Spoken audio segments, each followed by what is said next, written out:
Bom,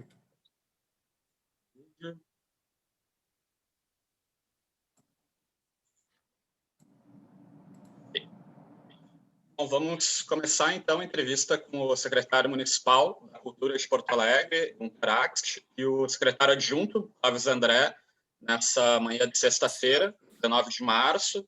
O meu nome é Ricardo Romanoff, eu sou repórter de cultura da newsletter do Roger Lerina, que integra o grupo matinal de jornalismo. Secretário e secretário adjunto, bom dia, muito obrigado pela disponibilidade para conversar com a gente. Bom e dia. Online aqui também estão comigo a Naira Hoffmeister, que é a nossa chefe de reportagem. Bom dia, Naira, tudo bem? Também o nosso professor Luiz Augusto Fischer, editor da revista digital Parêntese. Bom dia, Fischer. Bom dia, tudo bem? E também nosso editor de cultura, o Roger Lerina. Bom dia, Roger, também participando da entrevista. Bom dia a todas e a todos. Bom, começando então, secretário, nossa ideia é conversar com o senhor sobre o máximo de temas possível, né, dentro do nosso tempo, aí, sobre a atuação da Secretaria de Cultura de Porto Alegre nesses primeiros meses, né, da gestão e, claro, nos próximos anos aí do governo Sebastião Mello. O vídeo dessa entrevista vai ficar disponível, então, no site do Matinal de Jornalismo, acompanhando a matéria em escrito que a gente vai fazer.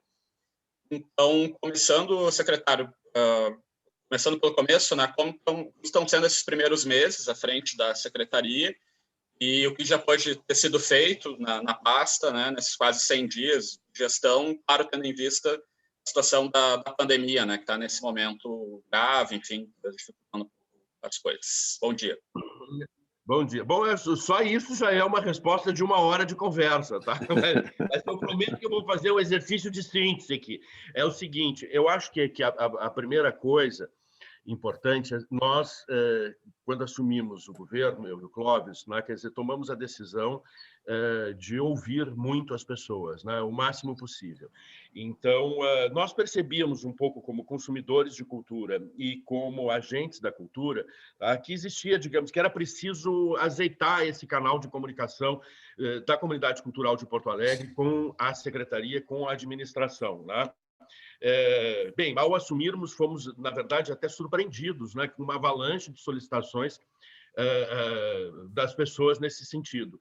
Eu acho que isso é uma característica muito de Porto Alegre, é uma cidade onde as pessoas gostam, as pessoas querem ser ouvidas, as pessoas têm sugestões para encaminhar, as pessoas querem colaborar de alguma forma, muitas vezes reclamar também, né? Às vezes legitimamente, às vezes acho que elas exageram um pouco, né? Porque às vezes não dão nem tempo dos outros reagirem direito, mas eu acho que isso faz muito parte dessa ambiência, dessa característica da cidade. Então, tem sido assim uma experiência muito profícua, né, nesse sentido. E eu e o Clóvis nos dividimos muito, porque as pessoas querem conversar com o secretário, né? Então, como o adjunto também é o secretário, né? Então o Clóvis tem ouvido muita gente, tem tido assim uma agenda bastante carregada durante a semana, e uma vez por semana a gente se encontra, ele me passa também, né, o relatório daquelas sugestões, etc., que ele ouviu, né? Então, eu também tenho essa agenda pesada, né, de escutas, etc. Então, a gente vai trocando. Isso tem sido uma experiência muito rica, porque tem alargado justamente os horizontes, né, da nossa percepção da cultura na cidade. Eu acho que essa é uma das características, quer dizer, desse período inicial, né? O que nós queremos, né, justamente, é sair, quer dizer, deste momento com um plano de ação, né, quer dizer, para a cultura. Esse plano está sendo desenhado. Agora, a ideia é o seguinte, quer dizer, a gente não quer impor para a cidade nenhum tipo de plano sem debate. Por isso, esse momento, né, ele é tão importante, tá? Eu diria para vocês, tá, que a gente se depara, né, quer dizer, junto desse processo de construção, quer dizer, de um plano de ação, a gente está se deparando com um conjunto de urgências, né? O que eu acho assim, a Secretaria da Cultura, né, ela herdou, né, um passivo expressivo, né? Quer dizer, o governo anterior, né, realizou poucos investimentos, né, quer dizer, na área da cultura, o orçamento foi bastante reduzido, né? Tu tem números, desculpa, Gunter, tem números dessa redução, não? Valores ou percentuais? Sim. O orçamento, Fischer, da cultura, ele já representou 1% do orçamento global da prefeitura. Tá? Hoje, o orçamento que nós recebemos é 0,34%. Tá? Agora, vejam, a coisa ainda é mais grave. Tá? Ou seja, quer dizer, é como se nós passássemos de 100 milhões para 30 milhões. Tá? Mas a coisa ainda é mais grave. Primeiro, né, porque desses 30 milhões, tá, digamos, 12 milhões e tanto é pessoal, 500 mil é Procempa, mais um... Deixa eu baixar o volume do celular aqui. Mais um tanto é custeio. Né? Sim, são gastos obrigatórios, impositivos. São gastos obrigatórios. O que, na prática, sobra, se nós tirarmos as emendas impositivas municipais, por exemplo, dá R$1.234.000 para aplicar em cultura na cidade. Vejam que isto é nada, né, para uma cidade do tamanho de Porto Alegre e com a quantidade de equipamentos culturais que nós possuímos. Então, realmente, é sim, quer dizer, é um orçamento muito difícil. E pior ainda, Fischer, tá? O que nós vemos, né, quer dizer, nos últimos anos, é que apenas 50%, algo em torno de 50%, 60%, etc., do orçamento, de fato, ainda é aplicado. Né? Quer dizer, porque você recebe esse orçamento apertado, né, e aí não consegue nem mesmo aplicá-lo, porque vai pedir um PL, né, quer dizer, que é um projeto de liberação de verba, né, quer dizer, e algum setor da Fazenda, isso não é urgente, não é necessário, corta. Né? Na prática é o seguinte, quer dizer, eu imaginava que eu ia encontrar alguns prédios em maravilhosas condições, porque era o que todo mundo falava, sei lá, como a Rubem Berta, né? Ou como o Capitólio. E o fato é o seguinte, quer dizer, que até mesmo esses prédios estavam sem investimento de reparos de manutenção elementar, quer dizer, há alguns anos, sob o argumento, sob a justificativa de que seriam contratualizados, então não havia necessidade de fazer os investimentos por parte do poder público. Como se essa história de contratualização também fosse um maná abençoado. Né? Quer dizer, não é assim. Né? Eu até acho que as parcerias público-privadas são muito importantes, eu acho que esse é o futuro da administração, né? Mas eu tenho um pouco de resistência, né, em relação a alguns projetos de contratualização que estavam sendo pensados no governo anterior, por vários motivos, e um deles é que até porque envolviam, digamos assim, mobilizavam recursos públicos expressivos, né? Enfim, quer dizer, e a gente pode talvez encontrar outros mecanismos aqui de gestão. Mas depois, se vocês quiserem, a gente aprofunda. Posso aproveitar para perguntar nesse mesmo plano aí, como é que tem sido a tua experiência de interlocução dentro do governo? Assim, não necessariamente precisa citar nomes assim, mas tu tem encontrado resistências, apoios, possibilidades de parceria? Fischer, essa é uma pergunta importantíssima, porque a gente sente, né, Clóvis, quer dizer, que o contexto é muito favorável, né, a compreender as necessidades da cultura. Né? Eu comentava antes de nós iniciarmos, quer dizer, que uma das características desse período inicial foi a reforma administrativa, que envolveu também a cultura, e avançou em parte, ela vai avançar mais. Tá? E aspecto central dessa reforma é que a cultura passou, né, para o eixo econômico. Com isso, a cultura passa a ser reconhecida, né, pelo governo, né, como uma ferramenta essencial para a geração de renda na cidade, né, e para, digamos assim, alavancagem do desenvolvimento econômico da cidade. Nós não somos mais, hoje, né, digamos assim, aquele aprisco, né, ancilar, aquele espaço, digamos assim, marginal, tá? Onde junta-se um monte de intelectuais. Não, agora nós estamos no coração, né, do governo e da reflexão do governo. E muito a propósito disso, eu acho assim, está havendo uma interlocução bastante estreita com personagens estratégicos dentro do governo, a começar pelo próprio prefeito Sebastião Melo, que tem um carinho especial pela cultura. Né? E isso não é só retórica. Tá? Ele, por exemplo, esta semana se reuniu com toda a secretaria, tá? E ficou quase 2 horas ouvindo o que cada chefe de equipe, cada chefe de unidade, cada coordenador, né, tinha a dizer sobre a sua, digamos assim, as suas atividades, né, e aquilo que entendia como os desafios para a sua área. Né? E junto nos acompanhou, para que vocês tenham uma ideia, durante toda esta longa conversa, o secretário de Planejamento e Gestão, César Schirmer. Né? E, inclusive, uma das coisas que ele disse, né, nessa conversa, e isto é verdade, que o secretário com quem ele mais se reuniu desde que o governo iniciou foi com o secretário de Cultura, né, para discutir justamente, quer dizer, os aspectos, alguns até dramáticos, né, quer dizer, que dizem respeito a nossa pasta, porque o objetivo da gente é justamente encontrar uma gestão, construir um modelo de gestão que possa deixar um legado para a cidade. Então, não teve nenhum não dramático até agora? Até agora, não. Até agora, não. Eu iria mais longe ainda. Nós estamos discutindo, por exemplo, né, quer dizer, o Prometa e o plano de metas, tá? Do governo. Esse plano é um compromisso que o prefeito vai assinar, né? E que vai entregar na Câmara de Vereadores da cidade. Tá? E eu posso adiantar para vocês que a meta essencial da cultura é a recomposição dos nossos fundos. Né? O FUNPAC, o FUNCultura e o FUNPROARTE, que são, cada um tem assim, uma composição diferente e uma destinação específica. Né? A gente pode até falar sobre isso depois, se vocês quiserem. Mas nós construímos uma meta de recomposição dos fundos. Né? Isso até agora não foi vetado. Né? Então, está transitando dentro do governo e tal, até agora não foi vetado. Outro aspecto importante do Prometa que diz respeito à cultura. Cumprir 100% do orçamento da cultura. Né? Quer dizer, o ano passado se cumpriu 47%. Oi?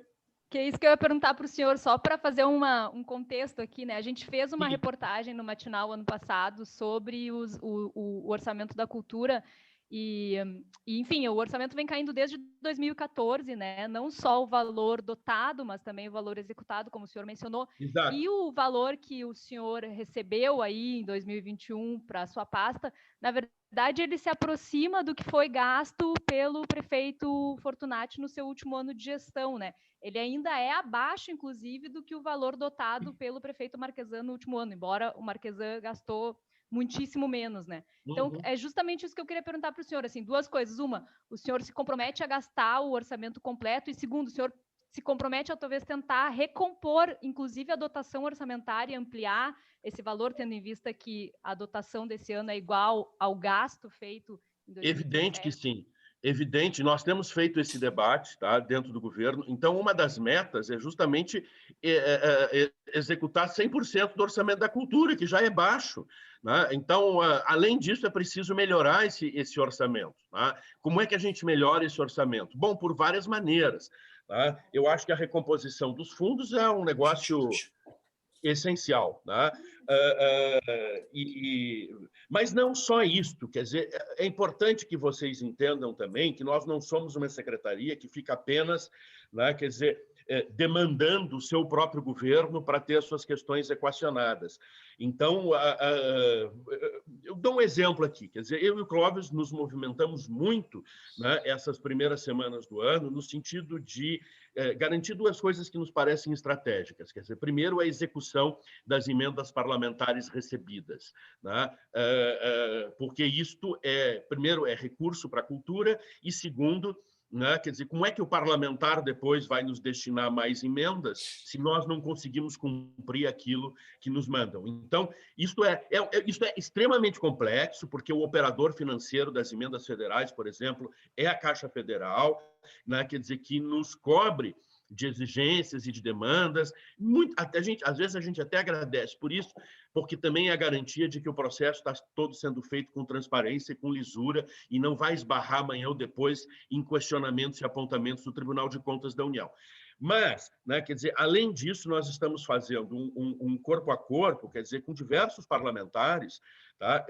No sentido de sensibilizá-los, né, quer dizer, a enviar recursos para a cultura de Porto Alegre. Vejam, vamos pegar o caso dos parlamentares federais. Cada parlamentar federal, nós falamos de deputados e senadores, pode destinar, por ano, 16 milhões de reais em emendas impositivas.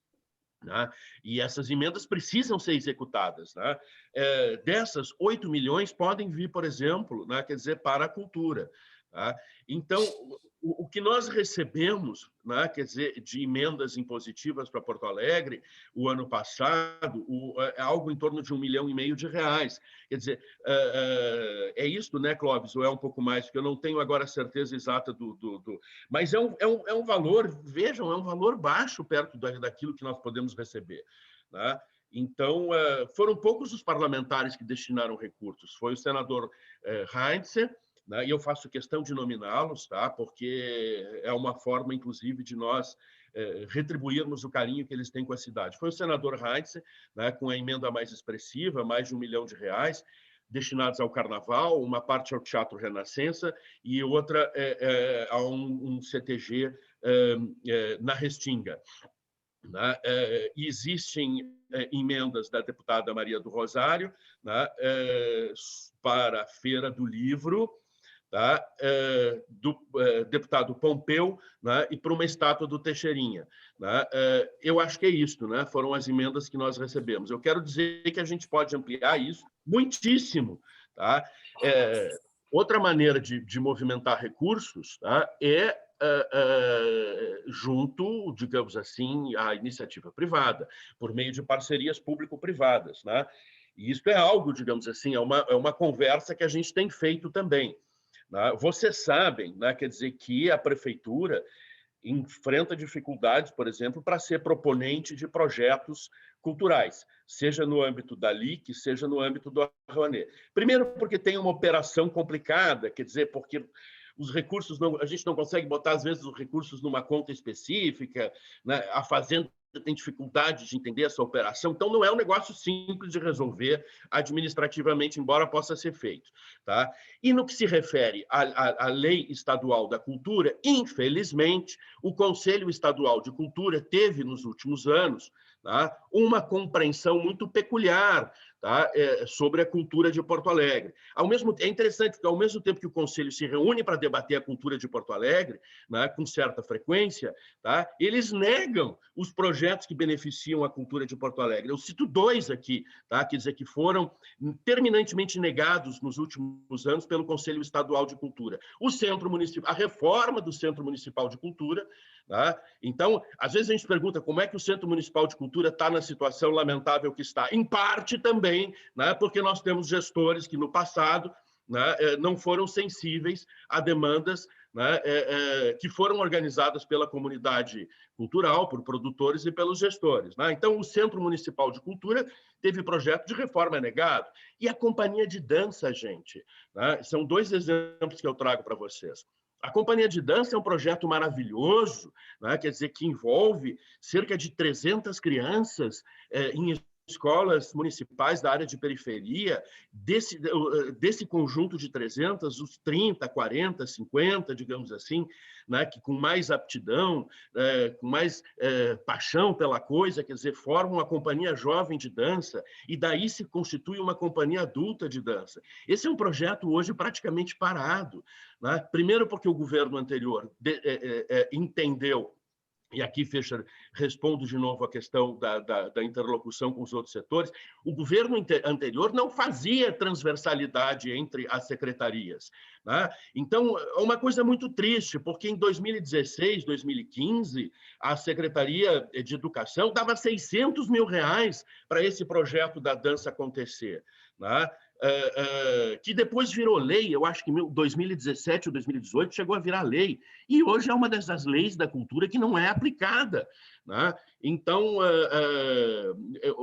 a gente quer recompor essa relação com a Secretaria de Educação, porque nós entendemos como absolutamente fundamental, né, aquilo que as pessoas chamam de contraturno escolar, que nós preferimos chamar de pró-turno. Né? Então, é a cultura, digamos assim, ajudando, por meio da literatura, da dança, da música, do teatro, ajudando, digamos assim, a formação das nossas crianças. E aí eu acho que a Secretaria da Cultura e a Educação precisam trabalhar muito próximas.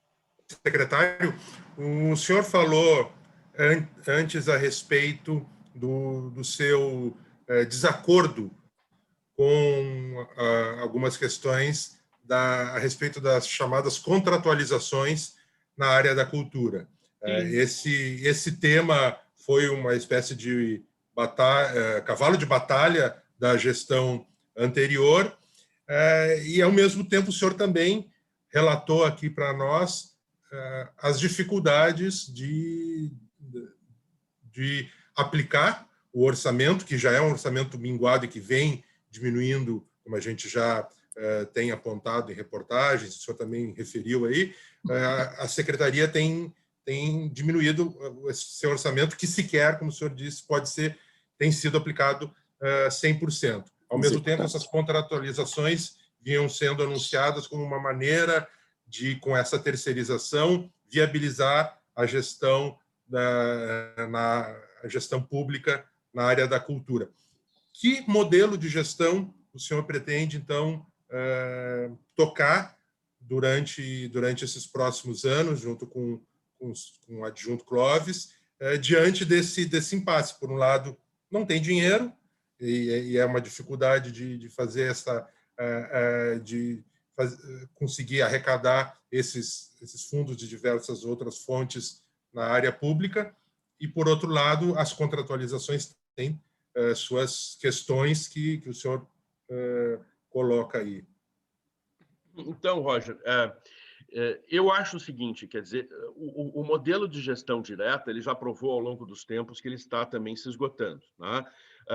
E essa situação, tá, ela foi exacerbada nos últimos anos, tá, com o esvaziamento também, quer dizer, da equipe, né? Quer dizer, dos servidores da secretaria. A secretaria teve no passado 350 servidores, hoje tem 160, 180 se nós considerarmos os 20 cargos em comissão, né? Mas, olha, tira os 20 cargos em comissão e tira os 40 membros da banda, né? Quer dizer, você fica reduzido a 120 servidores, que tem que tocar todos os teatros, né? Todos os eventos, tá? Então, é evidente, quer dizer, primeiro, alguma recomposição do quadro de servidores precisa acontecer, né? Porque esse esvaziamento, né, ele tem que ser compensado de alguma forma. Por mais que hajam contratualizações e parcerias, né, nós temos algumas ações que são de responsabilidade direta da cultura e vão continuar sendo, né? Então, isso é um ponto.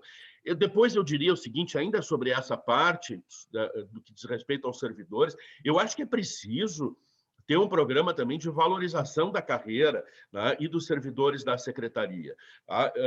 Roger, assim, hoje existe quase que uma espécie de canibalização interna dentro da prefeitura, certo?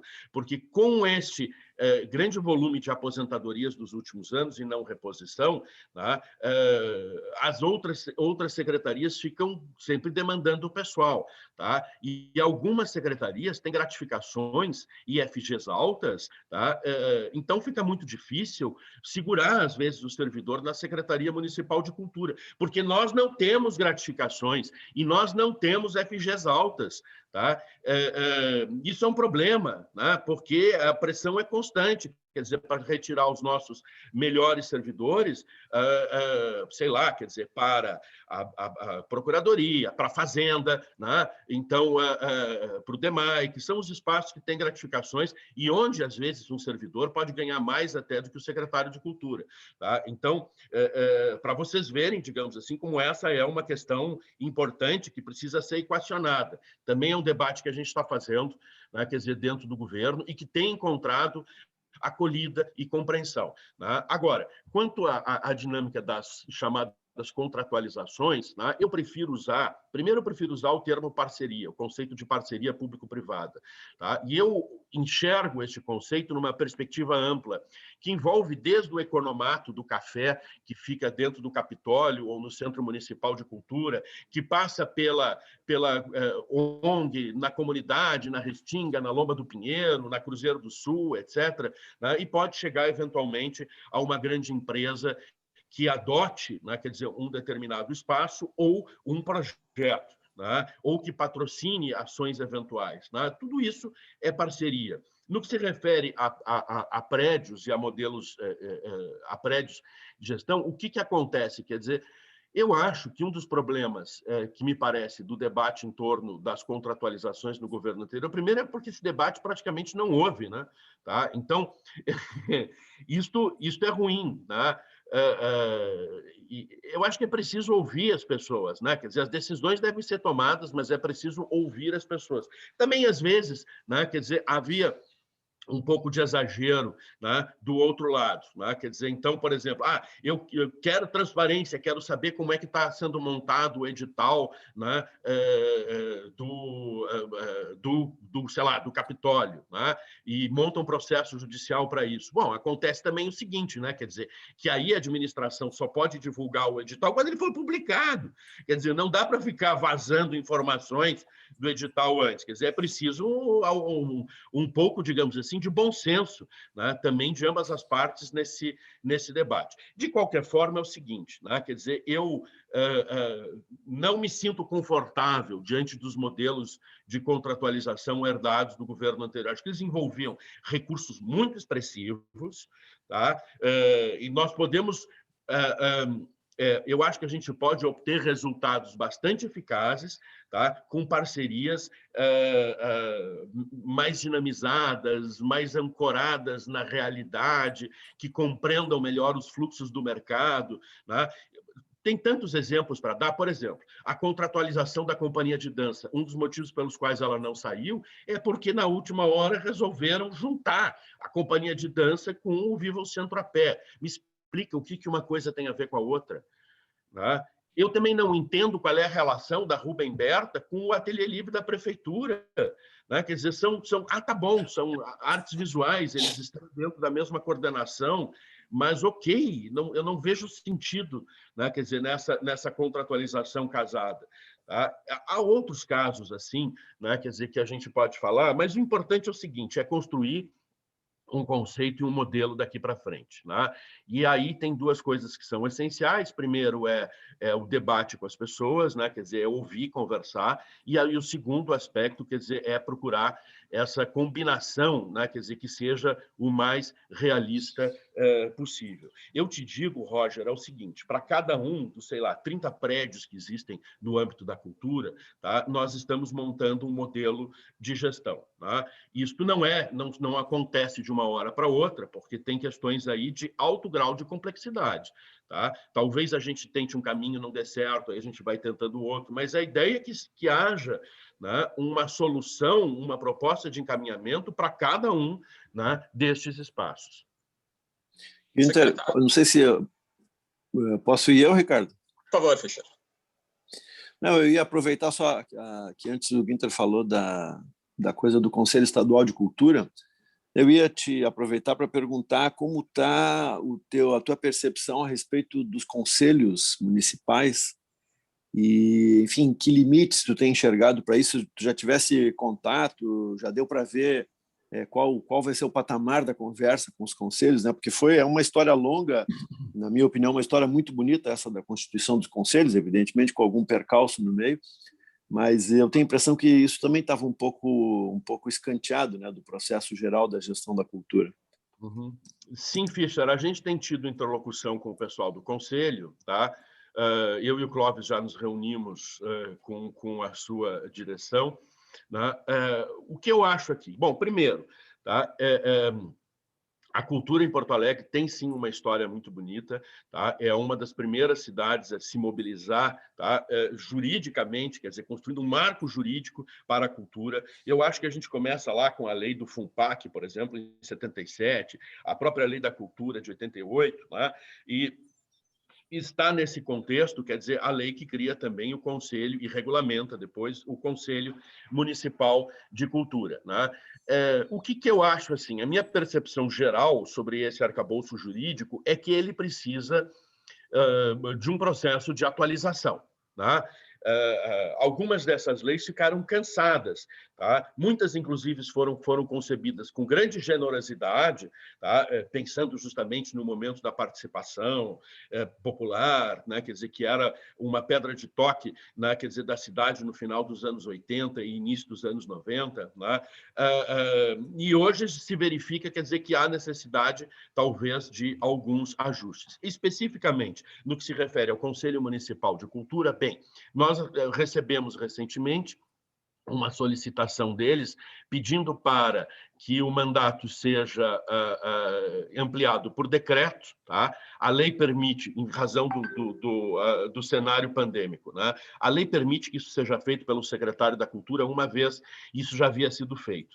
Então, nós estamos consultando a Procuradoria do município para saber se podemos fazer uma segunda vez, né, de modo a permitir que eles façam, né, uma eleição para compor uma nova diretoria, uma nova gestão. Tá? Então, isso está sendo, digamos assim, avaliado, e é claro que a Secretaria vai dar todo o suporte, tá, a que o Conselho consiga se estruturar. Mas, a par desta questão, que é, digamos assim, contextual, né, existe um elemento estrutural em relação ao Conselho. Né? Vejam, a lei já não bate com a regulamentação. A lei hoje diz que o Conselho tem 38 membros, a regulamentação fala em 33. Né? Então, assim, quer dizer, eles foram mudando a lei, esqueceram de mudar a regulamentação, né? Quer dizer, são instrumentos jurídicos que estão em conflito. Depois, assim, qual é a efetividade, a viabilidade, quer dizer, de um conselho que tem 40 membros, mais do que a Câmara de Vereadores? Me expliquem, porque eu tenho dificuldade de entender. Quer dizer, como é que essas pessoas vão conseguir se reunir e produzir quórum? Tá? O Conselho tem se reunido galhardamente, algumas pessoas são muito empenhadas, a gente percebe isso, mas é um Conselho que tem dificuldade de formar quórum. Tá? Então, esse é um aspecto que precisa ser debatido. Tá? A cidade precisa do seu conselho atuando, né? Mas é preciso também, quer dizer, que o arcabouço jurídico, né, quer dizer, esteja afinado e adequado aos novos tempos. Né? É preciso ver se todas as representações garantidas no conselho se justificam em tempos atuais. Né? Então, e como é que se resolve esta questão do quórum? Né? Porque hoje, se o conselho quiser mudar o seu regimento, não pode. Né? Porque, para mudar o regimento, exige-se quórum de 70%, o Conselho não consegue nem o de 50%, né? Que é o que precisa para funcionar. Então,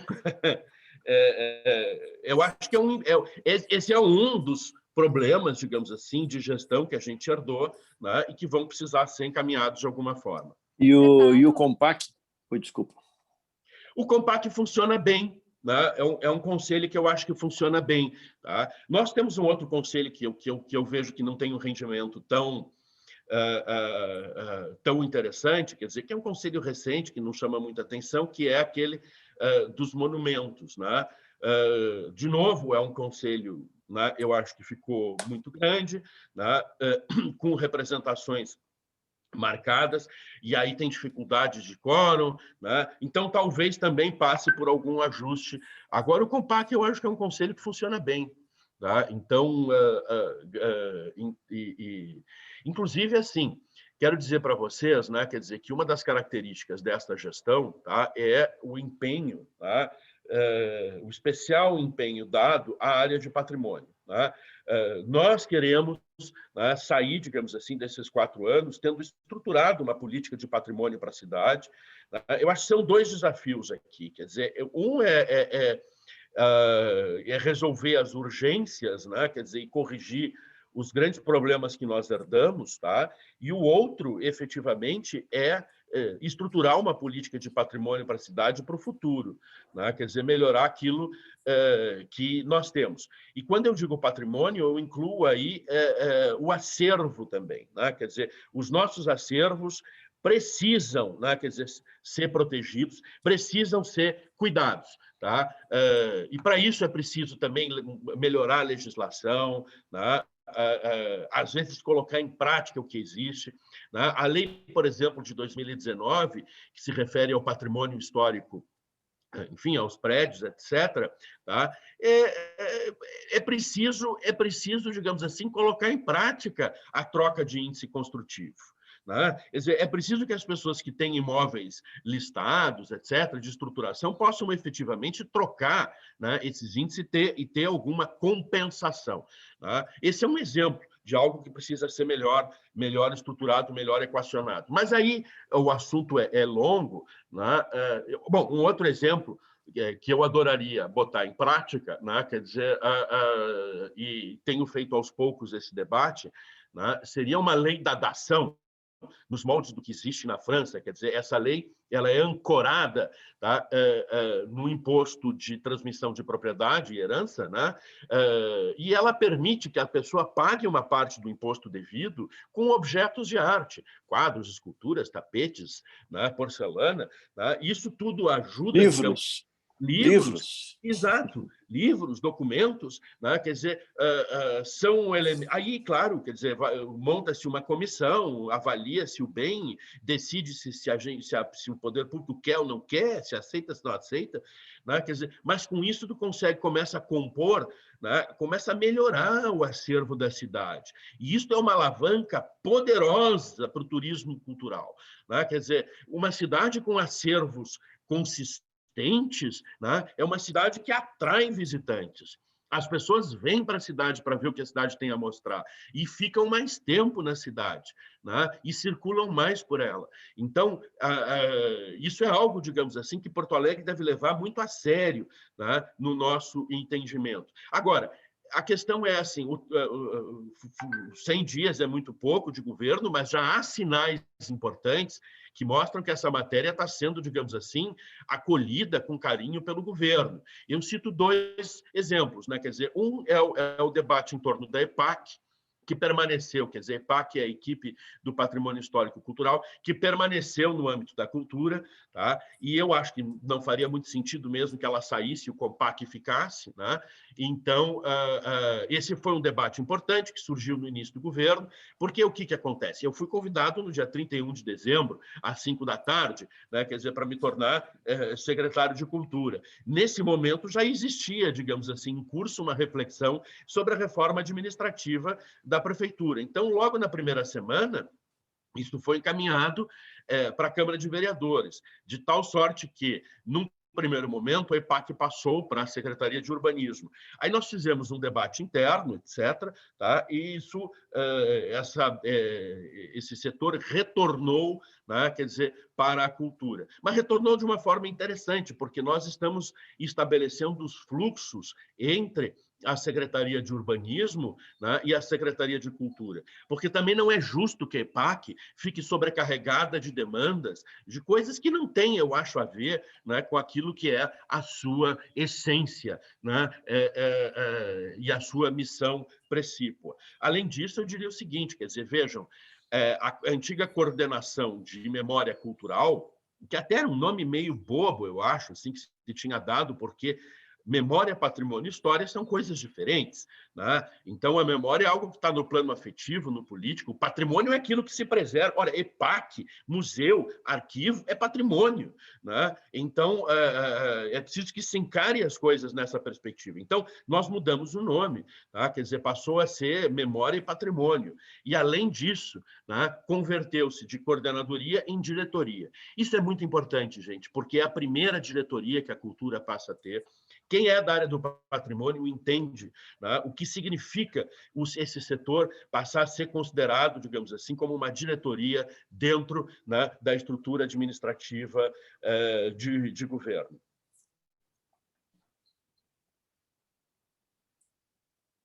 Pegar o embalo que o senhor estava falando ali sobre os conselhos e talvez até trazer o Clóvis para a conversa, porque a gente fez também uma reportagem no ano passado tentando mapear um pouco os espaços culturais da prefeitura e mostrando, enfim, o quanto eles estavam centralizados, né? Eu estou fazendo essa associação com uma ideia de democratizar, né, a conversa, democratizar os espaços e tal. E eu queria pedir para o senhor duas análises aqui. Uma sobre isso, né? Sobre o fato de que os espaços culturais de Porto Alegre estão todos na área central, são poucos os que estão fora dos bairros centrais, e os que estão nos bairros periféricos, em geral, têm as piores condições, né?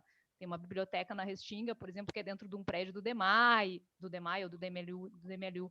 Tem o Centro Cultural Multimeios, que, né, teve aquela primeira tentativa de contratualização que foi fracassada.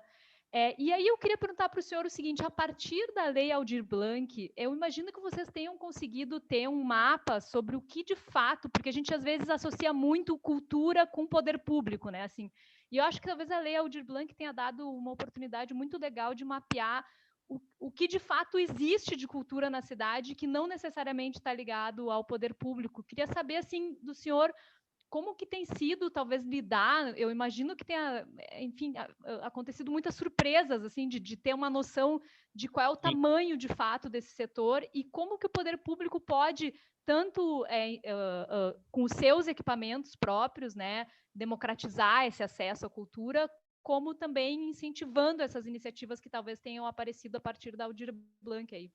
Certo.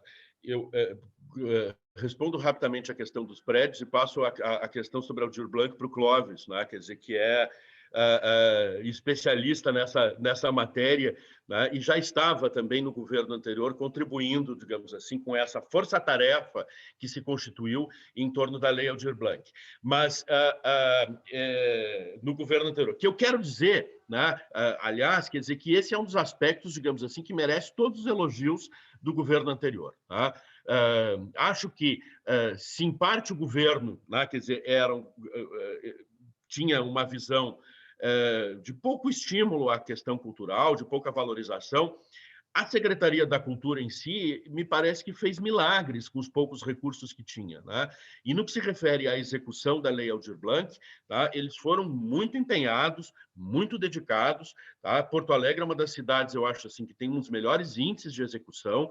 Eu recebi mais de 96% de execução no inciso 2 e mais de 97% de execução no inciso 3. Mas deixo depois esse assunto para o Clóvis completar. Né? Então, eu quero dizer que, assim, eu recebi um passivo pequeno ainda, né? Quer dizer, para tentar executar este ano. Tá? E realmente são coisas que dão muito trabalho. Sobre os prédios e a descentralização, eu acho que sim. Tá? Porto Alegre tem, né, acho que isso é um déficit histórico, tá? Quer dizer, em que os equipamentos da cultura tendem a estar, né, concentrados, com o perdão da redundância, na área central da cidade. Tá? Isso um pouco tem a ver com o desenvolvimento urbano, porque também é assim, quer dizer, alguns prédios mais icônicos estão nessa área, foram sendo tombados, protegidos, etc., e foram recebendo ocupações culturais. Mas vejo que já existia um movimento de descentralização nos anos 70.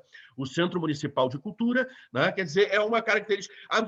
mas ali, aquela região, que é a Zenha, né, ali...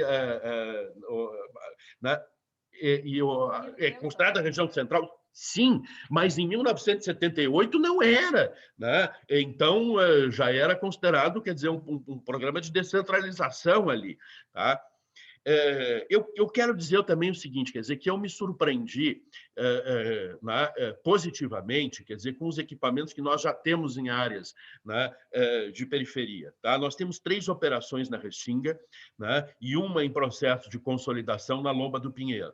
Tá? E acho que elas, digamos assim, claro, todas precisam de um choque de gestão, né, mas elas estão em boas condições. Tá? Eu diria que a Praça Céu, na Restinga e na Lomba do Pinheiro, não são gerenciadas diretamente pela cultura, mas a cultura tem 2 operações lá dentro, quer dizer, que é uma biblioteca, tá? E uma sala, digamos, multimeios, né? Que tem camarim, que tem projetor, sistema de som e luz, ar-condicionado, né? Piso em madeira, cortinas, né? Telão. Tá? Então, é um espaço muito legal, né, que existe. Então, e o governo retomou as obras da Lomba do Pinheiro, então, que estavam paradas. Tá? Isso é uma coisa importante também.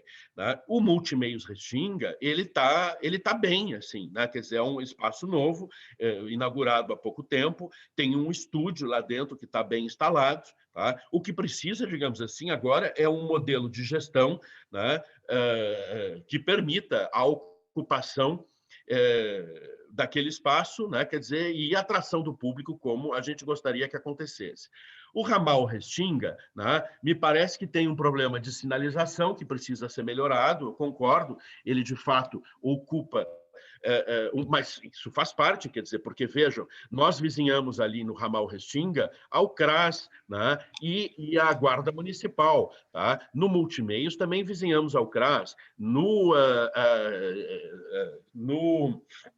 Na Praça Céu também vizinhamos com o CRAS, né? Que é do desenvolvimento social. Eu quero dizer o seguinte, quer dizer que isso faz parte, né? E é importante que seja assim. Eu acho que as secretarias devem ter operações conjuntas. Isso é uma receita de sucesso, né? Quero mais é que se repita, né? Quer dizer, espaços nesse sentido, quer dizer, como o ramal, como o Multimeios, e como a Praça Céu, tá?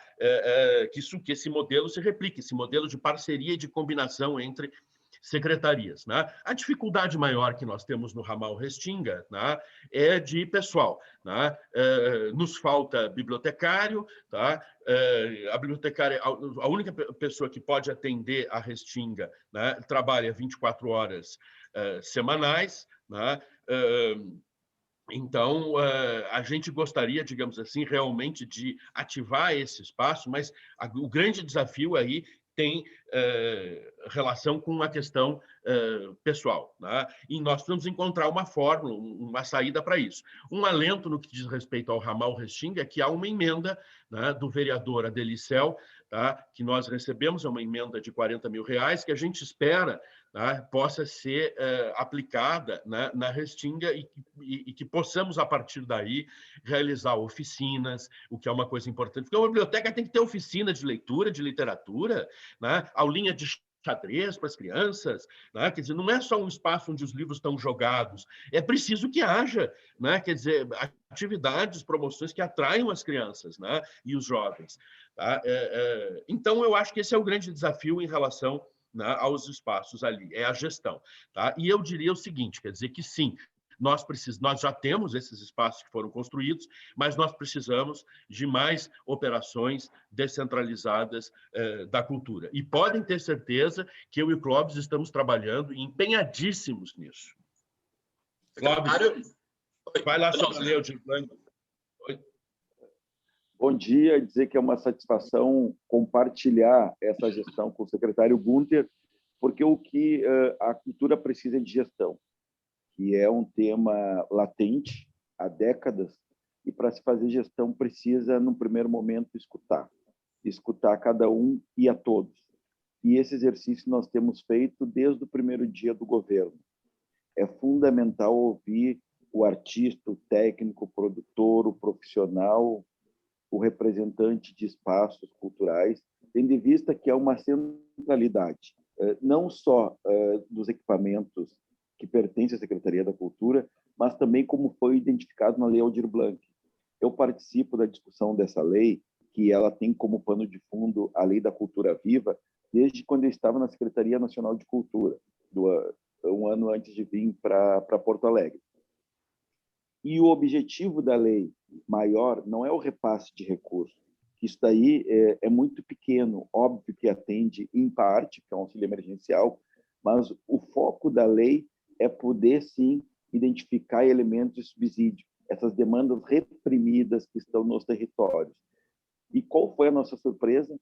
Que também nas inscrições, nesse mosaico que foi feito na cidade de Porto Alegre, que é uma referência na execução, na implementação, 56% daqueles atendidos estão na região central. Então, o nosso objetivo é manter aberto essa busca ativa no território, valorizar as pessoas. A gente precisa resgatar a alma da cidade de Porto Alegre através da cultura. Um dos grandes caminhos para sair da crise pandêmica, com certeza, é investimento em cultura. E quando o governo, de uma forma muito democrática, escolhe como secretário o Gunther, que é um profissional que transita, vamos dizer, na alta cultura, e me escolhe também, que sou da cultura popular, ele decide que a cultura é prioridade. E isso é fundamental. E Aldir Blanc, com certeza, é uma referência de atender o artista circense, o indígena, o quilombola. essa cultura múltipla, plural, que retrata a alma porto-alegrense, que precisa ser resgatada. Para a gente poder falar em política pública, é justamente isso que o secretário colocou aqui: fazer diagnóstico, levantamento, escutar para poder desenhar algo palpável, concreto e execuível. E esse Secretário diálogo... Clóvis, deixa só eu pedir para o senhor mencionou aí que a Aldir Blanc tem um objetivo maior, né? Enfim, o contexto em que ela está inserida tem um objetivo maior e que a secretaria está disposta a fazer essa busca ativa, né? A minha pergunta vai um pouco voltar para aquele assunto da grana, né? É assim, o dinheiro da Lei Aldir Blanc é um dinheiro federal, né? Como que a secretaria está pensando efetivamente, que tipo de interlocução e que tipo de estímulo é possível ser feito depois desse período que o auxílio emergencial, enfim, se esgotar? Importante, Naira, tá? E eu te respondo o seguinte: uma das sugestões que nós recebemos da comunidade cultural de Porto Alegre, que a gente acha que é muito pertinente, essa sugestão ela foi reiterada, por exemplo, recentemente, em que eu e o Clóvis estivemos na comissão da Câmara de Vereadores, né, de Esportes, Cultura e Educação, tá? E nós dois achamos que essa é uma sugestão pertinente. Tão logo os nossos fundos comecem a ser restaurados, né? Quer dizer, nós desejamos lançar editais que sejam justamente direcionados, né? Quer dizer, para os elos mais frágeis da cadeia da economia criativa da cidade. Tá? Vejam, quer dizer, existem algumas questões simbólicas. O hip hop nunca foi contemplado por um edital no FUNPROARTE, né? Por quê? Porque, na verdade, quer dizer, as comissões que administravam o FUNPROARTE nunca consideraram o hip hop realmente uma coisa importante. Tá? Então, são questões, digamos assim, simbólicas até que precisam ser enfrentadas. Né? Então, a gente conta os minutos para que esses recursos voltem para a cultura, né? Sejam disponibilizados para que a gente possa botar isso. Nós já temos o estudo todo pronto, tá? Para um edital para o hip hop. Tá? Se nós tivermos recursos, tá? Nós também gostaríamos de ter um edital municipal nos moldes da Lei Aldir Blanc, justamente direcionado para as áreas mais frágeis da economia criativa. Isto foi, em grande medida, mapeado, né, quer dizer, pelos editais da Lei Aldir Blanc. Né? Quer dizer, então, hoje é um mapa que nos permite agir. Tá? E a gente quer agir, né? E nós estamos fazendo esse debate dentro do governo. Vejam, nós temos agora uma reunião agendada para a semana que vem, porque é tanta coisa que às vezes não dá tempo de fazer tudo. A gente gostaria que fosse essa semana, não deu, tá? Para reunir as pessoas, mas para retomar o projeto da cesta básica. Tá? Nós temos 2 circos estacionados em Porto Alegre, essa gente está sem poder trabalhar há 1 ano. Né? Então, a principal demanda deles é qual? Cesta básica. Tá?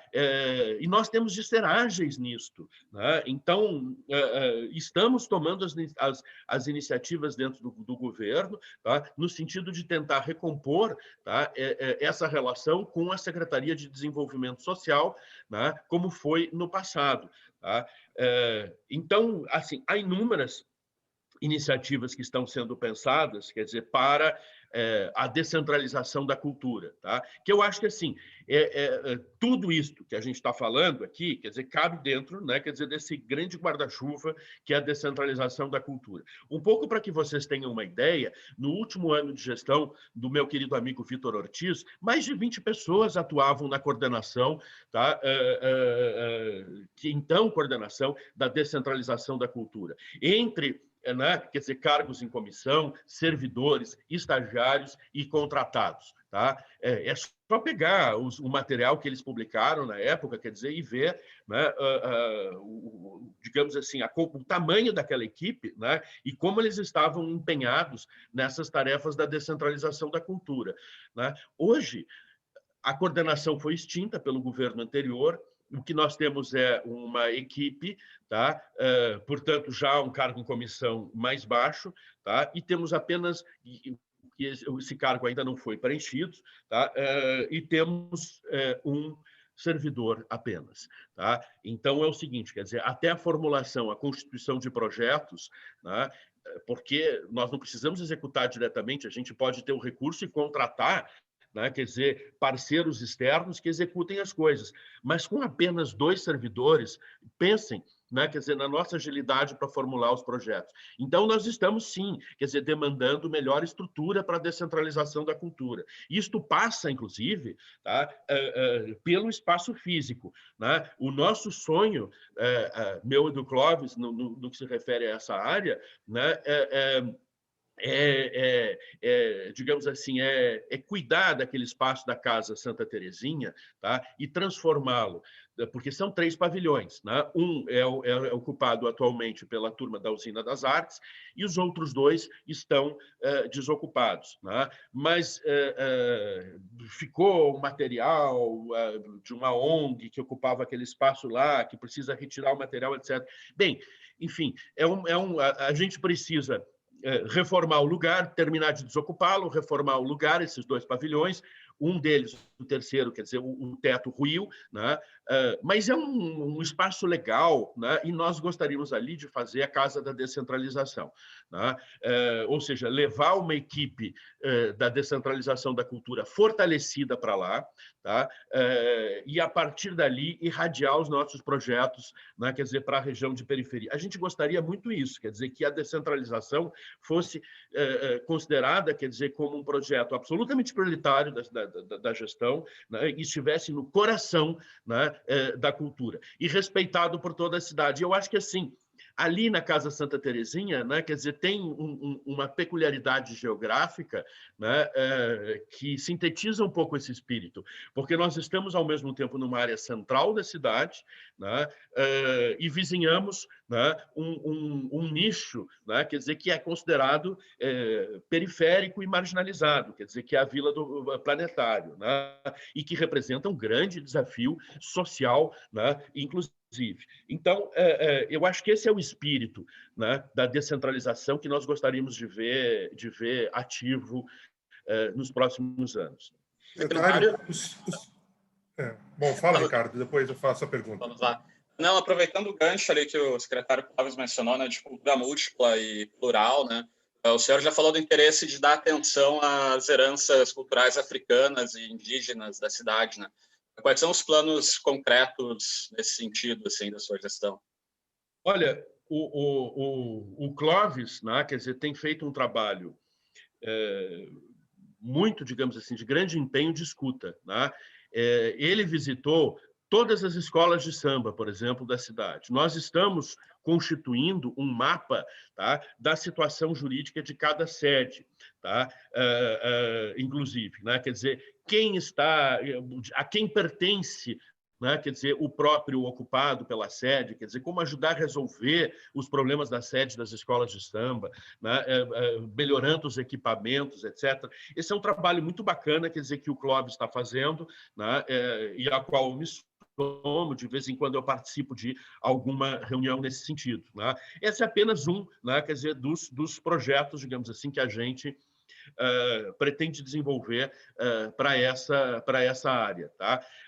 E aí, sim, eu acho que aí a descentralização da cultura, né, quer dizer, tem um papel fundamental. Tem coisas assim que eu gostaria de ver implantadas, né, quer dizer, até como historiador. Por exemplo, um projeto de memória oral que pudesse ouvir, né, quer dizer, os velhos pais de santo, mães de santo, sei lá, quer dizer, as pessoas que carregam memórias orais, lideranças comunitárias, etc., que carregam memórias orais, né, dos seus fazeres, né, que não estão necessariamente vazadas na literatura, tá? Então, eu acho assim, eu gostaria de ver, né, a prefeitura apoiando um projeto desses, né, quer dizer, para as comunidades, para as zonas de periferia, né, que valorizasse justamente, né, a herança cultural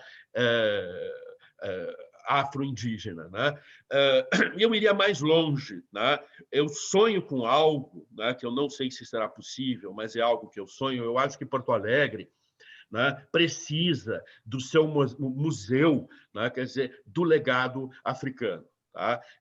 O afro-indígena. Quer dizer, Porto Alegre precisa desse espaço. Tá? A cidade não se apercebe, tá, da enorme riqueza que ronda, quer dizer, essa tradição, né, e essa herança. que está na alimentação, que está nos ritmos, que está enfim, fala-se muito de Porto Alegre como uma cidade multiétnica, formada por imigrantes, alemães, italianos, poloneses, judeus, etc., portugueses, né? O que está certo, né? Mas a cidade tem também, né, quer dizer, essa presença pujante da herança africana, né? Quer dizer, vejam, com a abolição da escravatura no século XIX, a tendência, né, quer dizer, das populações negras no Rio Grande do Sul foi se dirigir aos dois principais centros, né, quer dizer, Pelotas e Porto Alegre. Então, nós somos uma cidade, né, quer dizer, onde pulsa, né, essa herança. E isso precisa ter mais visibilidade, né? Quer dizer, vejam, apenas um dado mostra a relevância disso. A cidade hoje no Brasil com o maior número de terreiros, né, da religião afro-brasileira, e aqui incluídas todas as suas variantes, quer dizer, do candomblé, nação e tal, quer dizer, é Porto Alegre. Né? Belém vem num distante segundo lugar, Recife no mais distante ainda terceiro lugar. Como é que nós não vamos ter um museu mostrando isso para quem vem de fora? Como é que nós não vamos ter um museu, tá, alertando a pessoa que mora aqui, né, quer dizer, do quanto essa é uma prática, é uma tradição importante. E eu gostaria que sim, que fosse um lugar de muita tecnologia, de muitos cheiros, sabores, né, que tivesse comidas interessantes, né, e que isso pudesse estar, né, no meu desejo, quer dizer, numa área de destaque, numa área central de destaque, tá?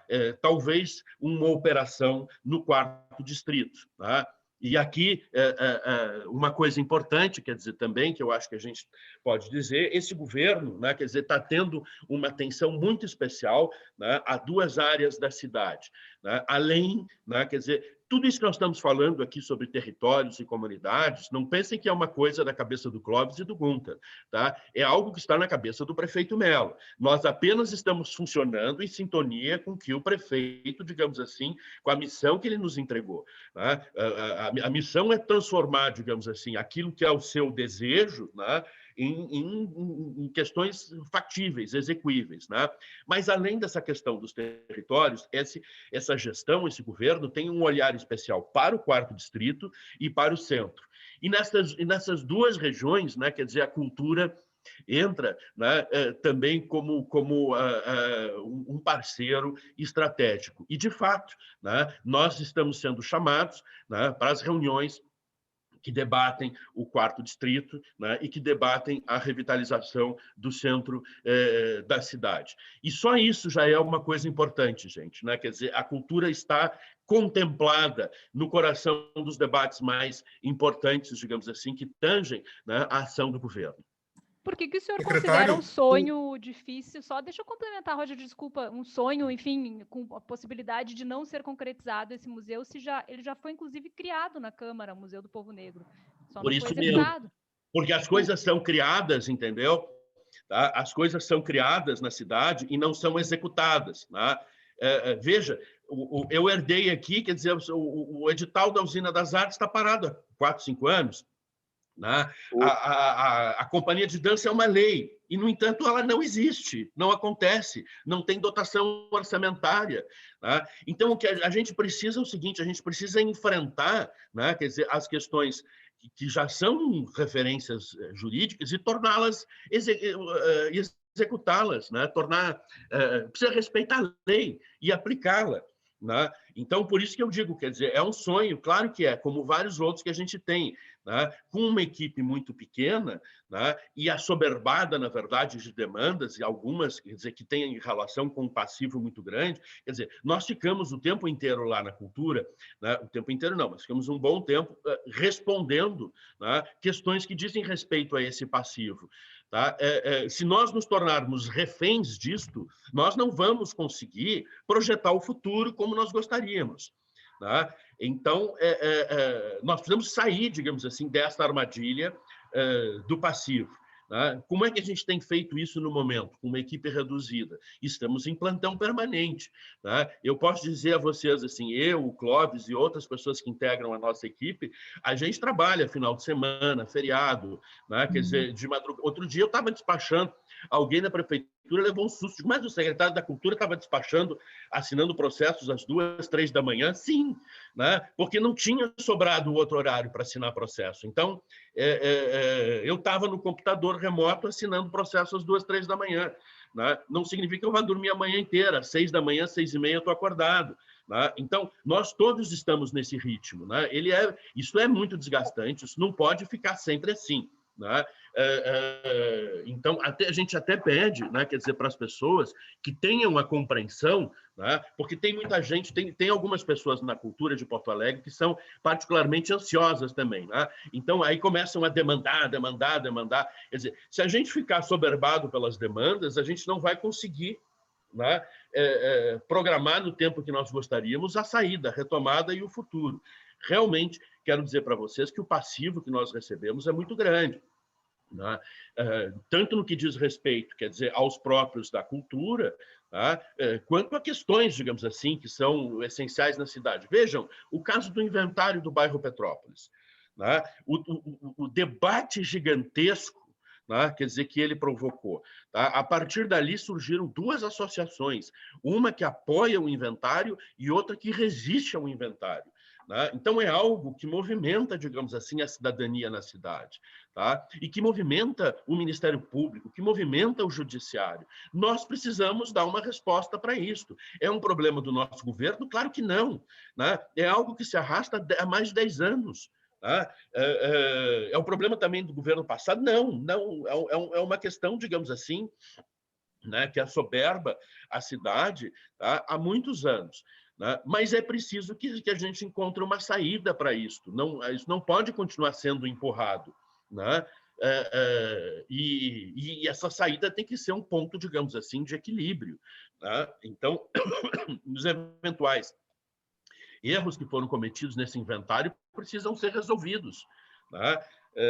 Então, e os acertos precisam ser afirmados. Né? Então, esse é o ponto. Nós temos outras situações como essas. Né? Então, que precisam ser enfrentadas. Né? Na área do patrimônio, há muita pressão, né, do judiciário sobre a cultura. Né, que nem sempre é percebida, tá, pela imprensa, mas quem está lá dentro nota, digamos assim, essa enorme pressão que está posta. Secretário, o senhor estava falando de questões, pontos essenciais para a cidade. Eu queria tocar em alguns equipamentos culturais do município que são icônicos e que a comunidade cultural e a sociedade em geral mantém uma ansiedade a respeito da sua destinação, de como eles vão poder, de quando eles vão poder novamente estar funcionando e de que maneira eles estarão funcionando. Me refiro especificamente à usina do gasômetro e ao Teatro de Câmara Túlio Piva. Qual é o destino, qual é o encaminhamento desses equipamentos, como vai ser feita essa gestão, especialmente da usina do gasômetro, e aproveito para perguntar a respeito do cuidado que se tem de ter com esses equipamentos para que eles não fechem. Se a secretaria está muito atenta a isso, porque a experiência tem mostrado que quando eles fecham para a reforma, por algum motivo, esses equipamentos acabam passando muito tempo sem reabrir, muitas vezes efetivamente não reabrem mais. E o Centro Municipal de Cultura precisa de reformas e passa por um momento também bastante delicado. O que a Secretaria tem pensado para que não precise fechar o Roger, CMG? primeiro te digo o seguinte, quer dizer que a questão dos prédios, tá, e dos centros culturais, ela é considerada assim, primeiro considerada urgência na nossa gestão. E segundo, considerada absolutamente estratégica. Tanto é que isso já está espelhado na primeira reforma administrativa que nos colheu, né? Com a criação de uma unidade de prédios e centros culturais. Isso pode passar batido por muitos, né? Quer dizer, mas é uma questão importante, porque mostra que nós teremos, a partir de agora, tá? Um olhar orgânico, né? Quer dizer, para os prédios e os centros culturais. Quando eu digo olhar orgânico, eu quero dizer o seguinte: uma zeladoria com penso. Tá? É a primeira coisa. Tá? Em segundo lugar, quer dizer, um respeito à integridade dos centros culturais. Eu acho que sem nenhum demérito aos esforços do passado, mas o modelo de gestão que nós tínhamos, por exemplo, para o Centro Municipal de Cultura, isso infelizmente vitimizou também a usina do gasômetro, era um modelo de partilhas, né? Quer dizer, os setores, as áreas, quer dizer, enfim, quer dizer, feudalizavam determinados espaços, tá? Então, por exemplo, o Centro Municipal de Cultura é uma unidade que tem, né, quer dizer, operações diversas no seu interior. Né? Duas do teatro, tá? Que é o Teatro Renascença e a Sala Álvaro Moreira, tá? Que, enfim, que é uma sala multiuso também, tem uma biblioteca muito boa, tá? E o nosso tradicional e maravilhoso Ateliê Livre da Prefeitura. Tá? Então, nós estamos falando, quer dizer, de 4 operações dentro de um centro municipal. A tendência era que essas operações fossem geridas, tá? Com certa autonomia. É preciso, quer dizer, que elas sejam vistas no seu todo, e o seu todo contempla, digamos assim, um prédio que está doente, né? Que precisa, né, de restauro em questões que são pontuais, né? E de restauros que são infraestruturais. Né? Por exemplo, quando dá uma enxurrada em Porto Alegre, sobe o nível do Riacho Ipiranga, tá? As bombas na região não dão conta, né? Quer dizer, e nós temos um volume de água pluvial, de esgoto pluvial, que invade os andares inferiores do Centro Municipal de Cultura. Bom, isso é um problema estrutural, né? Quer dizer, não é específico da biblioteca, é algo que precisa ser equacionado. Faltam saídas de incêndio. Né? O Teatro Renascença está com muito cupim nas paredes. Tá? Então, vejam, quer dizer, que são coisas que estão lá e que precisam ser enfrentadas. Nós temos algum recurso agora, quer dizer, graças a uma emenda, né, do senador Heinze, né, para trocar o forro, o forro e a forração, o carpete, né, quer dizer, do Teatro Renascença, que é uma vergonha, quer dizer, estão cheios de ácaros, né, estão desgastados, estão puídos.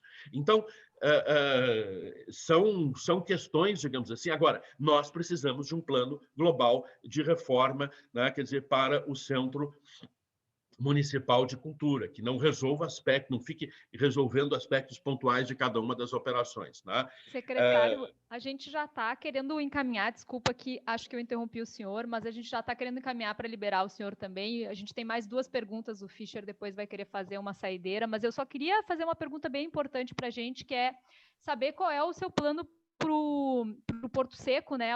O ex-prefeito Marquesan chegou a anunciar uma PPP para aquela localidade e, enfim, embora ele tenha zerado totalmente os investimentos no Carnaval, mesmo antes da pandemia, né? Enfim, a gente sabe que o Carnaval não saiu por causa da pandemia. Os investimentos no Carnaval certamente precisam ser retomados de alguma forma. Quanto ao Porto Seco, essa é uma demanda, tá, crucial do próprio prefeito Mello. Nós vamos trabalhar, sim, numa PPP, é o único jeito de resolver aquilo, tá? Mas não aquela PPP que foi pensada no governo anterior, que eu acho que envolvia recursos muito grandes. Clóvis, era o quê? 140 milhões de investimento no Porto Seco. Quer dizer, nós temos que fazer projetos que sejam execuíveis e que sejam realistas, né? Quer dizer, que dialoguem com a verdade da nossa cidade, e não coisas faraônicas, né?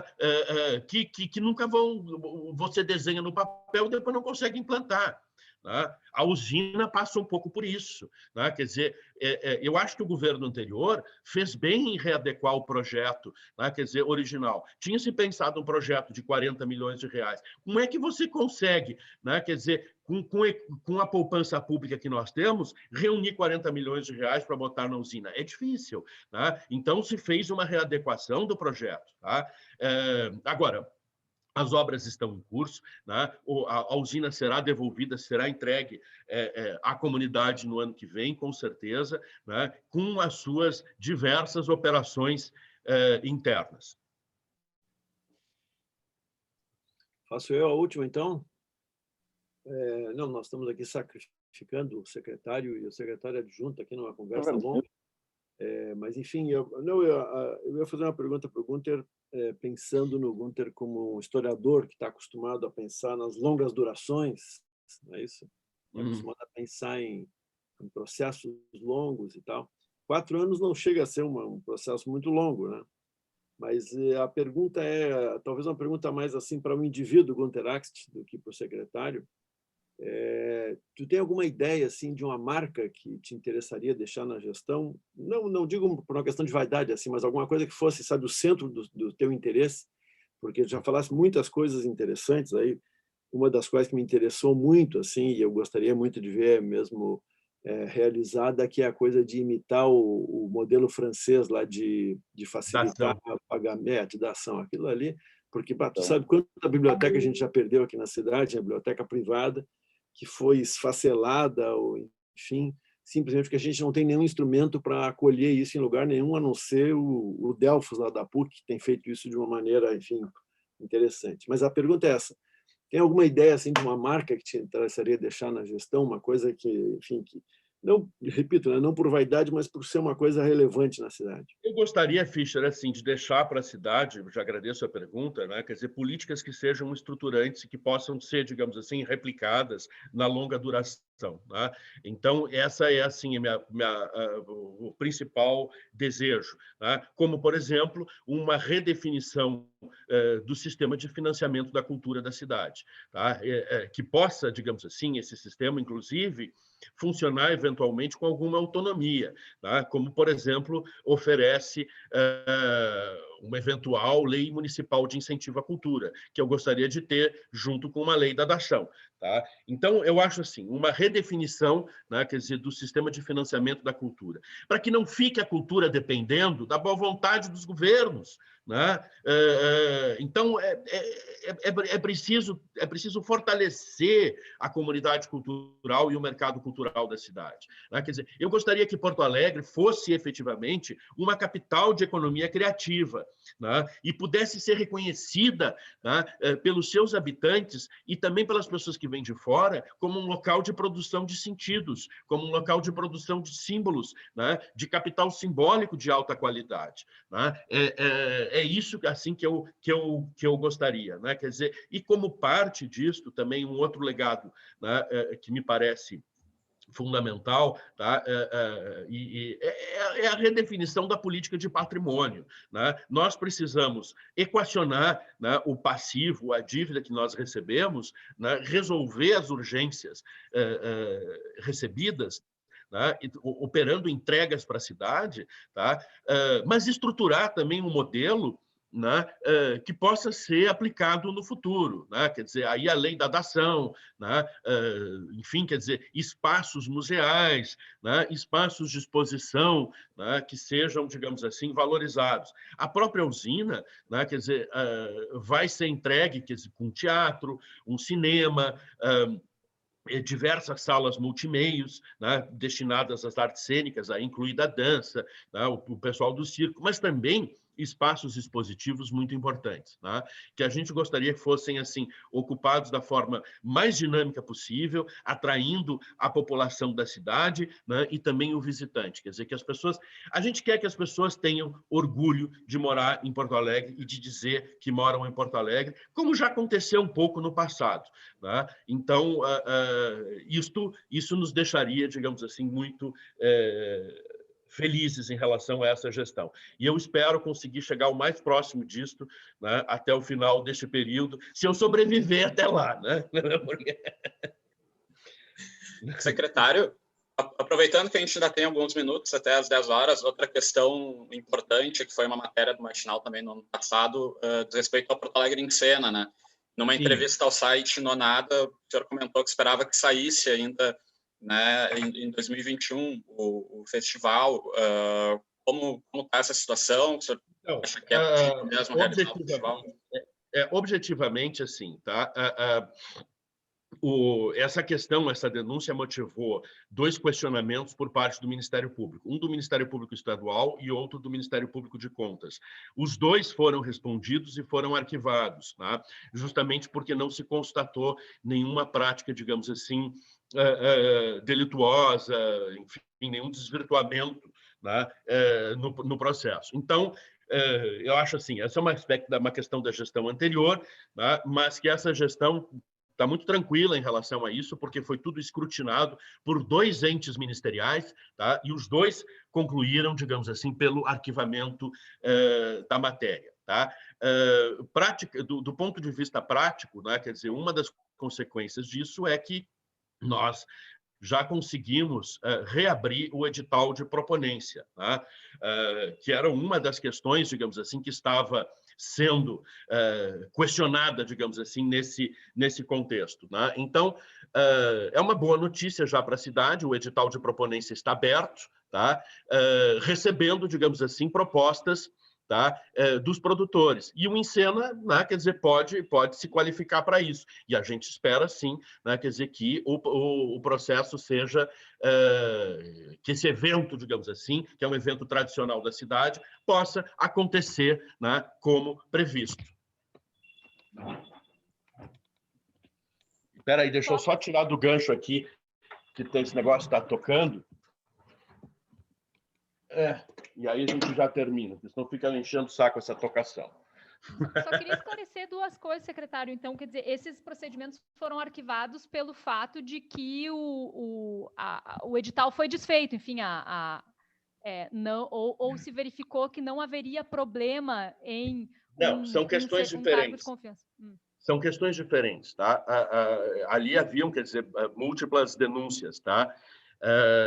Então, bom, primeiro, a entidade, tá, que deu origem, digamos assim, a essas dúvidas, que seria uma associação de amigos, né, do Encena, algo assim, essa entidade foi extinta, tá? Então, era enfim, uma empresa, né? Era uma associação, eu creio, tá? Hein? Tinha um nome, mas era uma associação fechada, né? Não era aberta. Sim, mas era uma associação. Tá? O segundo, digamos assim, que dizia respeito à questão da sede da associação. Essa é uma questão interessante, inclusive, né? Porque, vejam, né, quando as coisas são um pouco tiradas do seu contexto, elas parecem muito mais cabeludas, né, do que realmente são. Tá? Então, isso é uma coisa importante. Quando se fez o debate sobre a sede, eu não acho que tenha sido certo, tá? E como a associação foi extinta, o problema também foi encerrado, né? Mas, de qualquer forma, tá? É importante que se digam que inúmeras associações de amigos funcionam nos próprios prédios, digamos assim, aos quais elas se dedicam a proteger. É o caso da Casa de Cultura Mário Quintana, é o caso do Teatro São Pedro, do Marx, tá? E são, digamos assim, histórias de sucesso, tá? Na nossa, digamos assim, experiência cultural, tá? Então, ou seja, qual é a diferença? A diferença é que, no Estado, há um marco jurídico que regula o funcionamento das associações, né? E no município não há. Então, quando eu digo que nós precisamos repensar a questão do marco jurídico da cultura no município, esse é um dos aspectos importantes. Nós precisamos de uma legislação para as associações de amigos, né? Quer dizer, que apoiam as nossas entidades culturais. E eu gostaria muito de trabalhar em parceria com elas, porque esse é um modelo que funciona, né, no Estado. Tá? Então, eu acredito que, em determinadas, eu acho que cada ente, cada operação ela tem um encaminhamento, tá? E este é um encaminhamento possível, né, para alguns entes, algumas operações que podem eventualmente funcionar bem com associações de amigos. Mas para isso a gente precisa de um marco jurídico que nos dê as garantias, né? Quer dizer, e por que é importante às vezes? Não há problemas, né? Tendo o marco jurídico, não há problema da associação de amigos funcionar dentro, né, do próprio municipal, porque afinal de contas ela está com isto poupando seus recursos, por exemplo, poupando despesa de aluguel, né, de uma sede própria. E poupando despesa de aluguel, ela está investindo mais no prédio que ela pretende proteger. Então, tem uma certa lógica aqui, que é reconhecida em nível estadual e que precisa ser reconhecida e melhor trabalhada também em nível municipal. Quanto ao edital de proponência, a qual eu me referi, né, aqui de forma bem resumida, é um outro aspecto, digamos assim, dessa questão. Na verdade, assim, como é que não houve, né, nada de estranho, né, naquele momento em relação ao pessoal do Insena? Porque esse edital de proponência ele é aberto e fica 2 anos aberto, tá? Então, os produtores, os proponentes, se cadastram, né, quer dizer, nesse edital, isto é amplamente divulgado, né, quer dizer, nos sites da prefeitura e tal. Nós não fazemos, porque isso seria, digamos assim, um trabalho monumental, editais específicos, né, quer dizer, para projetos específicos. Há um edital guarda-chuva de proponência, que fica aberto 2 anos, tá? E que vai sendo divulgado. Então, assim, aquelas pessoas, quer dizer, que as entidades, os produtores, enfim, né, quer dizer, que quiserem a aliança da prefeitura, né, da Secretaria Municipal de Cultura, tá, para os seus projetos culturais, se inscrevem nesse edital, né, seja o Insena ou seja qualquer outra atividade. Ele está aberto. Tá? É claro que o edital, em razão da denúncia que houve, o edital passou também por um escrutínio, né, do Ministério Público e da Procuradoria-Geral do município. Né? Normalmente, esse edital é renovado em janeiro, tá? E este ano ele foi renovado, eu creio que em final de fevereiro, né, Clóvis? Ou primeiros dias de março, não me lembro. Mas, enfim, está divulgado aqui nas nossas páginas, no site da Prefeitura. E esse delay ele teve a ver justamente com o debate que estava em curso. Quer dizer, ele passou por todo o escrutínio possível e se concluiu que estava tudo bem. Tá? Então, a gente considera essa, digamos, uma matéria encerrada, né, e um debate, digamos assim, concluído, o que é muito bom, né, porque nos permite, digamos assim, tocar o barco adiante. E o Insena sai esse ano, então? Eu espero que sim, né? Quer dizer, isso vai depender agora, tá? Quer dizer, de um conjunto de fatores, né? Evidente, tá? Mas o Insena saiu todos os anos, não teria por que não sair, porque ele, veja, o edital está aberto, né? Quer dizer, a inscrição já foi feita. Eles é uma gente que tem assim muita agilidade, né, com a Lei Rouanet, que é o principal arrimo, né, quer dizer, que, digamos assim, agiliza a execução do Insena. Né? O PL, tá, dos recursos da prefeitura já está autorizado. Tá? Eu já tenho o recurso disponível, tá, para investir no Insena. Então, o que precisa é o seguinte, a equipe está constituída, o que precisa é o seguinte, é eles concluírem a sua captação de recursos, eles já têm, enfim, quer dizer, uma carteira de patrocinadores, né? É um grupo que vem organizado há anos nessa produção, né? Então, eu não vejo, digamos assim, nada, nenhuma nuvem enfaruscando o horizonte no que diga respeito, né, à efetivação, à realização do Insena. Certo. Secretário...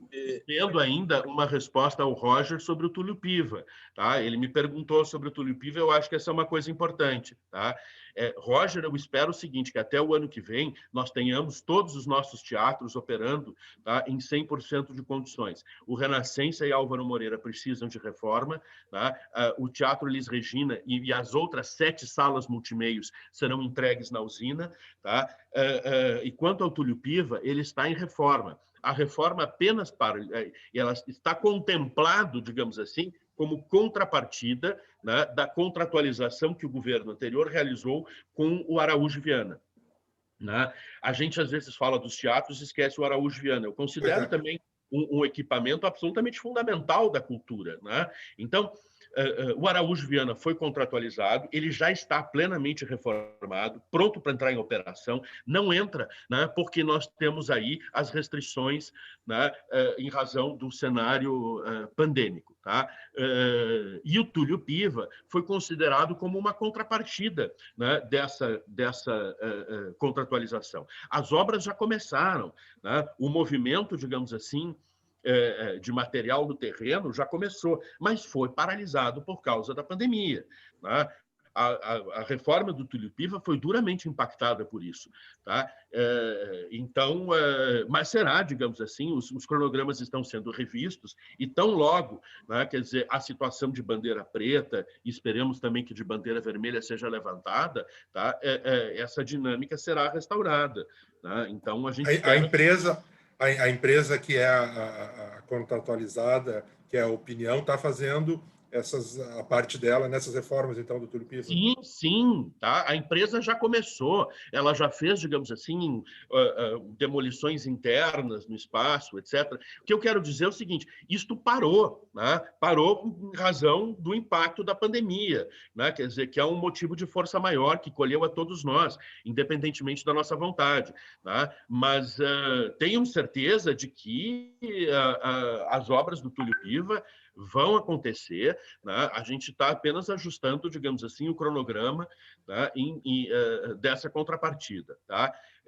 Em razão desse impacto. Mas não há nada, né?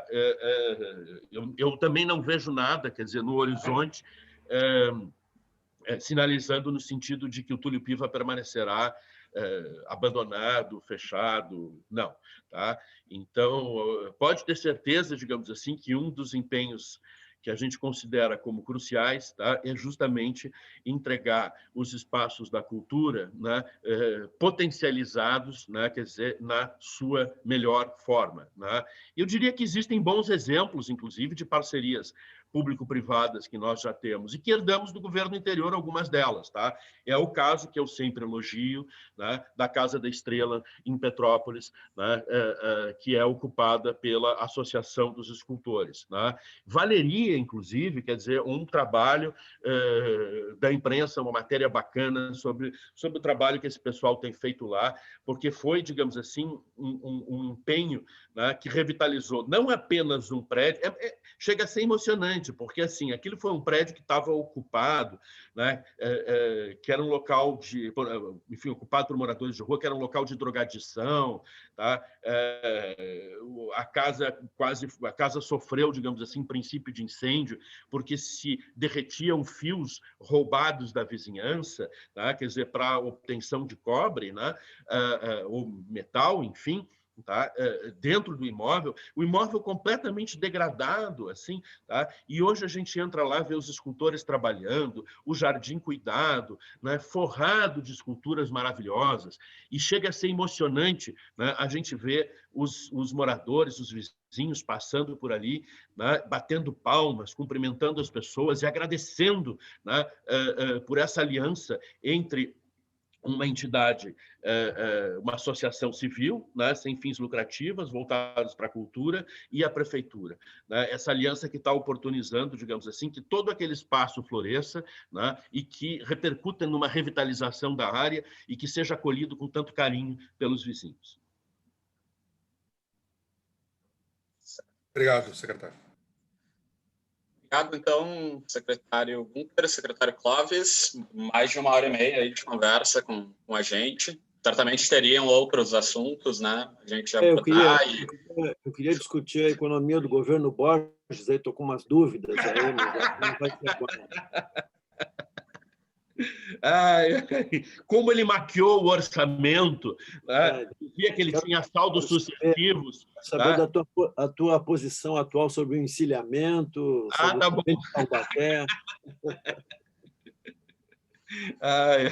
Tá bem, pessoal. Olha, eu agradeço muito a oportunidade, tá? É sempre uma delícia conversar com vocês, tá? E quando vocês quiserem fazer entrevista dos 200 dias, dos 300, dos 400, dos 500, a gente está à disposição. tá? E tudo que a gente puder ajudar, né, para as questões específicas que vocês quiserem investigar sobre a cultura, estamos à disposição para conversar sobre os fundos, né, quer dizer, sobre as parcerias público-privadas, né, sobre os palcos e os espaços expositivos, enfim, da cidade. Valeu. Obrigado. Tá bom? Obrigado. Obrigadão. Obrigada, gente. Obrigado. Bom dia. Tchau. Secretários, obrigado. Obrigado.